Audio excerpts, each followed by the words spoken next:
Hello everyone. तो आज का जो हमारा टॉपिक हम लेकर आए हैं that is about the nosocomial infection.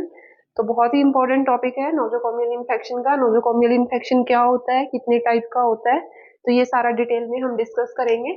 तो सबसे पहले जो नोजोकोमियल इन्फेक्शन है that is also called health care associated infection. इसको हम हेल्थ केयर एसोसिएटेड इन्फेक्शन भी बोलते हैं, या फिर हम इसको बोलेंगे hospital acquired infection. Hospital acquired infection.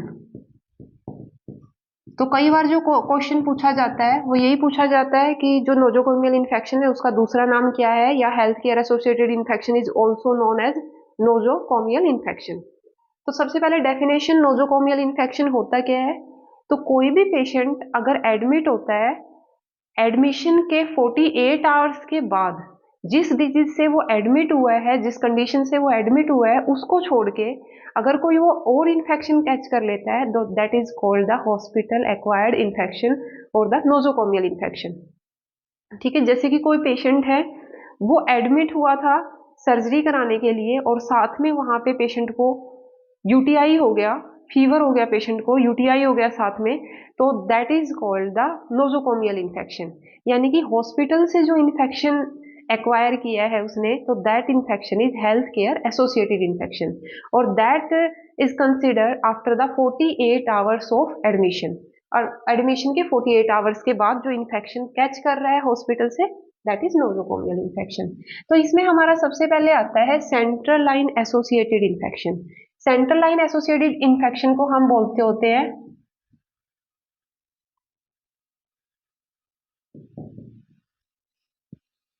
क्लेब्सी, बोलते हैं इसको हम CLBSI। Central line blood stream infection भी बोलते हैं, या क्लेब्सी बोला जाता है इसको।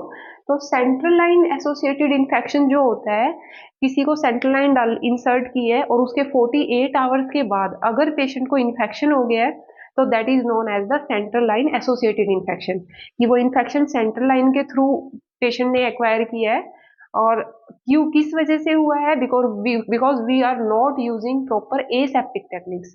प्रॉपर एसेप्टिक टेक्निक हम यूज नहीं कर रहे हैं, तो उसकी वजह से जो पेशेंट है उसको इन्फेक्शन हो गया है थ्रू द सेंट्रल लाइन, तो इसको हम बोलते होते हैं क्लेब्सी। It occur after 48 hours of insertion of central line.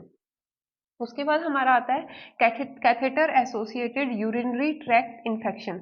इसको हम बोलते हैं कॉटी, CAUTI, catheter associated urinary tract infection. इसका मतलब होता है कि किसी भी पेशेंट को कैथेटर इंसर्ट किया है और उसके 48 आवर्स के बाद जो पेशेंट है उसको इन्फेक्शन हो गया है, तो दैट कम्स अंडर द कॉटी। जैसे कि 48 आवर्स के बाद जो पेशेंट है पेन एब्डोमेन की कंप्लेन कर रहा है, जो पेशेंट है उसको फीवर हो गया है, साथ में बर्निंग सेंसेशन हो रही है, यूरिन जो सिस्टम है, यूरिनरी सिस्टम है, तो उन सारे सिम्टम्स अगर है पेशेंट को, that is catheter associated urinary tract infection. उसको हम कोटी बोलेंगे। तो that occur after 48 hours after the insertion of urinary catheter. फिर हमारा आता है सर्जिकल साइट इन्फेक्शन, SSI बोलते हैं इसको हम, सर्जिकल साइट इन्फेक्शन। तो जो सर्जिकल साइट इन्फेक्शन हमारा होता है that occur with in 30 days of surgery. Patient की सर्जरी हुई है और 30 दिन के अंदर पेशेंट को अगर कोई भी इन्फेक्शन हो रहा है विद इन 30 डेज, तो that is known as the surgical site infection. ठीक है, सर्जिकल साइट इन्फेक्शन में क्या होता है, वुंड इन्फेक्शन होता है, जैसे वहां पे रेडनेस हो गई है, या फिर वहां पे पेन हो रहा है पेशेंट को, या यहाँ वहां पे पस बन गई है, तो that is called the surgical site infection. ठीक है, उसके बाद हमारा आता है वेंटिलेटर एसोसिएटेड निमोनिया, वैप बोलते हैं इसको हम। वेंटिलेटर एसोसिएटेड निमोनिया जो होता है दैट इज कॉल्ड वैप। तो वेंटिलेटर एसोसिएटेड निमोनिया क्या होता है कि कोई भी पेशेंट है, वेंटिलेटर के ऊपर है और उसको वेंटिलेटर से इन्फेक्शन हो गया है, तो that is called ventilator associated pneumonia.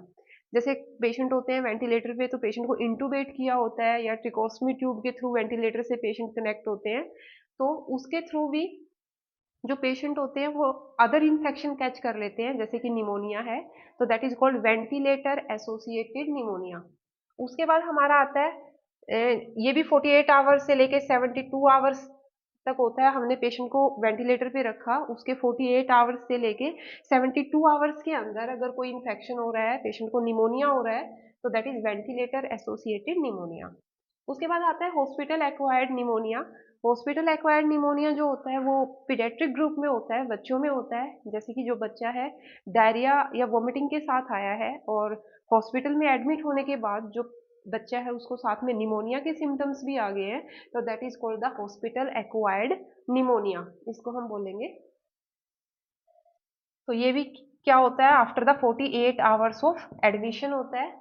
उसके बाद आता है हमारा, ये थे हमारे नोजोकोमियल इन्फेक्शन के टाइप। तो कोई टाइप पूछे तो सेंट्रल लाइन एसोसिएटेड इन्फेक्शन हो सकता है, catheter associated urinary tract infection हो सकता है, सर्जिकल साइट इन्फेक्शन हो सकता है, जैसे with in 30 days of surgery ventilator associated pneumonia हो सकता है जिसको हम वैप बोलते हैं, या फिर hospital acquired infection, hospital acquired pneumonia है वो पेशेंट को हो सकता है। तो these all are the type of health care associated infection. उसके बाद हमारा आता है आइट्रोजेनिक इन्फेक्शन।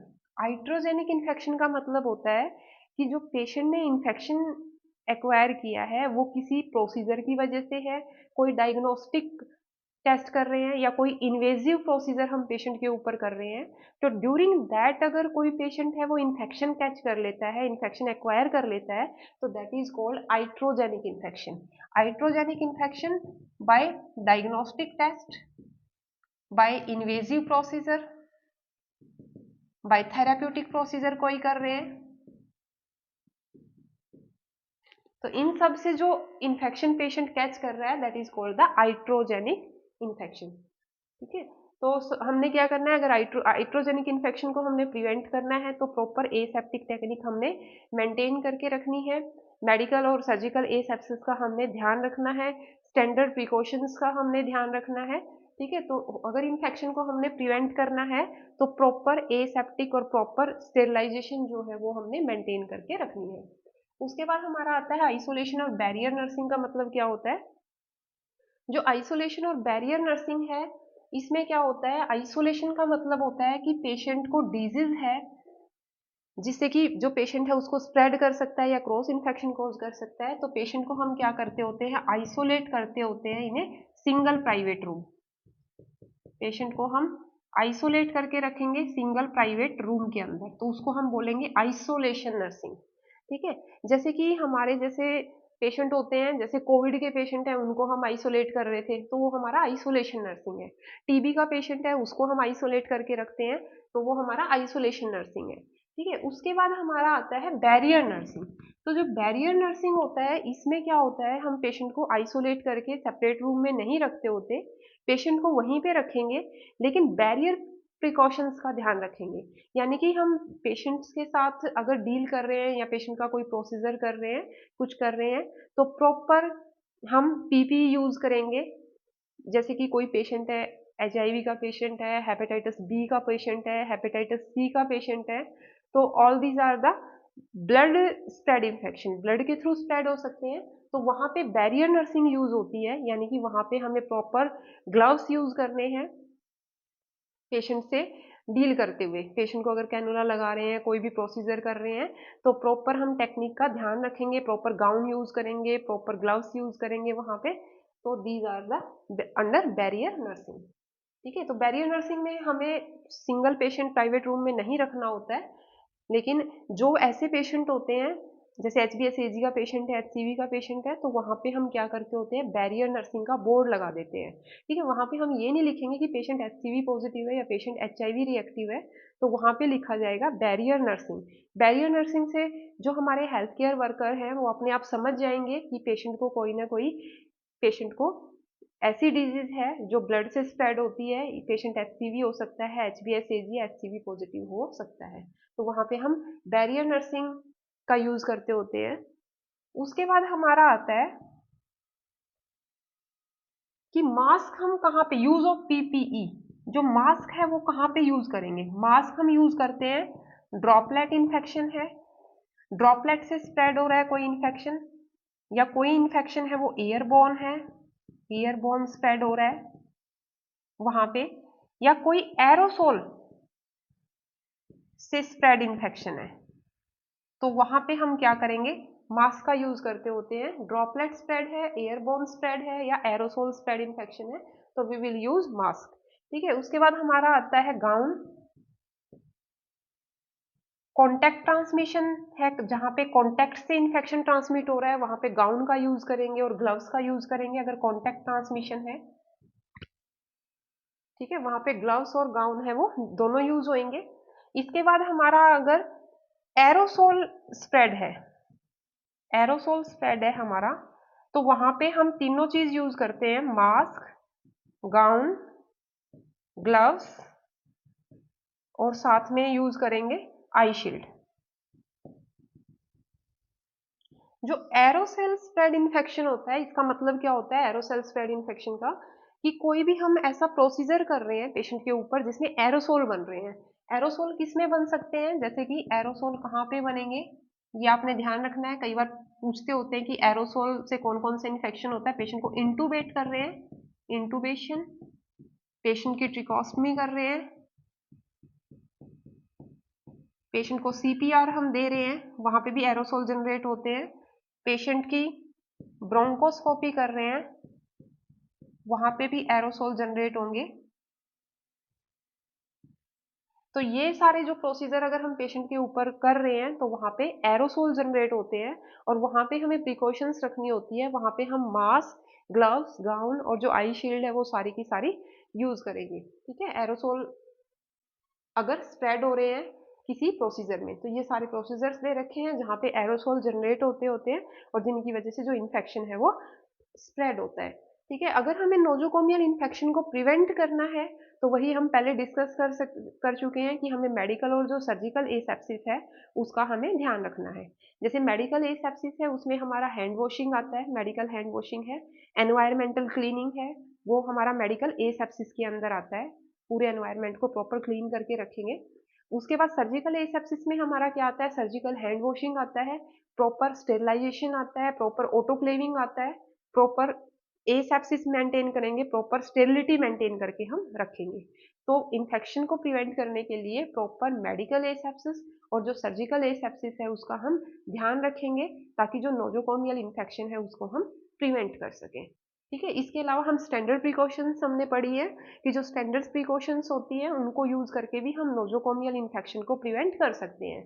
स्टैंडर्ड प्रिकॉशंस में हम पढ़ चुके हैं, पहले हमारा क्या क्या आता है, hand washing, proper use of PPE, cough etiquettes, proper disposal of biomedical waste, environmental cleaning और proper handling of sharps। तो ये सारा का सारा हमारा यूनिवर्सल प्रिकॉशन और स्टैंडर्ड प्रिकॉशंस के अंदर आता है।